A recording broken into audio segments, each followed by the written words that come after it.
When designing a SmartNIC or DPU, one needs to engineer it for the worst case, as eventually a customer will push your product to the theoretical limits, even if only in their lab.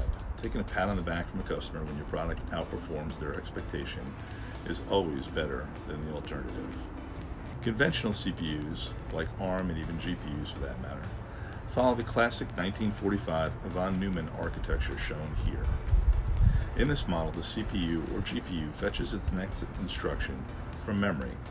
If necessary, it brings the data it needs to operate on in from memory and pushes the calculation back to memory.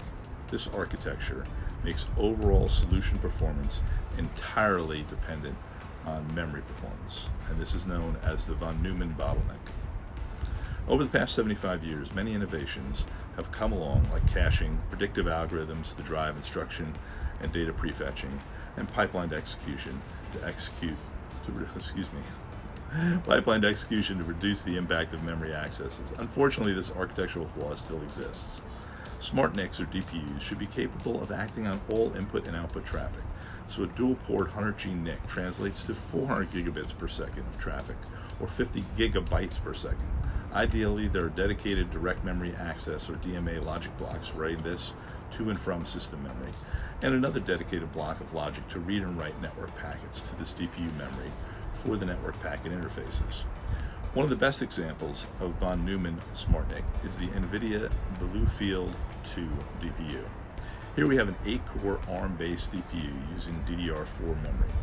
The Bluefield 2 team at Mellanox pulled out the older M-pipe logic from Tylera and replaced it with their highly performant and proven ConnectX-6 logic. The Bluefield 2 uses DDR4 memory at a speed of 3,200 million transfers per second, with each transfer being 8 bytes. This system can ideally transfer 25.6 gigabytes per second. So we have a network bandwidth demand access requirement of 50 gigabytes per second that exceeds the available ideal memory bandwidth of 25.6 gigabytes per second, which means it's oversubscribed by a factor of 2. And this is before we consider that there are at least 10 devices, 8 of which are ARM cores, the ConnectX-6 engine, and a DMA engine, all competing for access to this bus. Additionally, there are several other logic blocks also doing various crypto operations, also competing for access to this memory.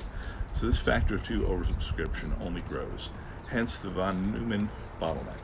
Several tricks can bring this down, but for the von Neumann architected systems, this bottleneck is very real. Hopefully this clarifies why using ARM cores for data plane processing of network packets can be challenging. Also, we've not even looked into the mismatch between 100G packet rate, CPU speed, and core counts. We'll save that for the future. Thank you for your time.